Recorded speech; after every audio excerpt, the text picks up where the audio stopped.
Today we'll be talking about recruitment of staff, in particular position descriptions and job advertisements. Recruitment can be referred to as the attraction, selection and appointment of individuals for positions that become vacant or are created.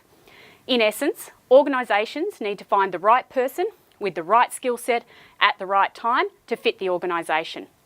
Getting the wrong person for a position can become very costly for organisations, so managers or supervisors need to look closely at the requirements of the organisation when a position does become vacant. When a position becomes vacant in an organisation, quite often the manager will grab the previous employee's position description, read through it, make a couple of tweaks and then get on with the job of advertising the position.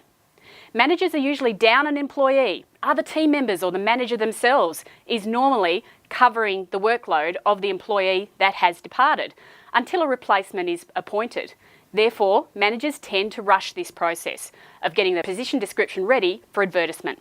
However, getting the position description right for a position is critical, as it sets the scene for who applies for the position, who gets shortlisted and who succeeds in getting the position, and every organisation is after the right person for the job.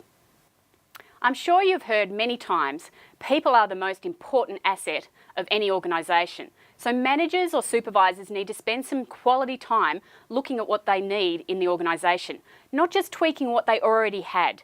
It may be the case that they don't need to change anything, which is great, but they do need to spend time analysing the job requirements.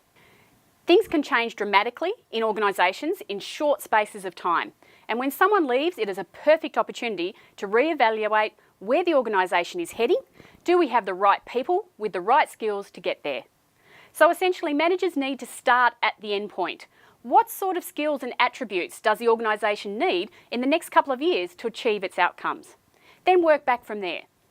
Spending this time on developing the position description to meet the outcomes of the organisation will not only produce a better position description, but it will also be more likely to attract a quality prospective employee with the appropriate skill set. Once the position description is ready, there are a couple of options for organisations. They can advertise the position themselves, or they can appoint a recruitment company to take care of the process. Many organisations that do not have their own human resource departments tend to use recruitment companies when recruiting at a senior level. Less senior positions are usually handled by the organisation. For example, I previously worked in local government. Anything at a director's level or above, we used a recruitment company. Any positions below that, the directors and other key staff were directly involved in the recruitment. Whether the organisation is handling the recruitment or a recruitment agency is, then comes the decision of how and where to advertise. I've read many job advertisements that, quite frankly, wouldn't encourage me to apply for the position. Whether organisations like it or not, everyone is competing for the best and brightest to join their team. Therefore, the advertisement must sell that organisation. Why would someone want to work there? What are its selling points? These are the things that need to be in the advertisement, because you want the applicant to think, hey, that sounds like a great fit for me.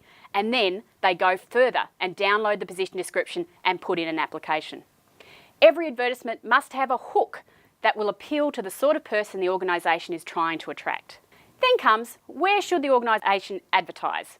A couple of the more popular internet sites to advertise on is Seek and Indeed.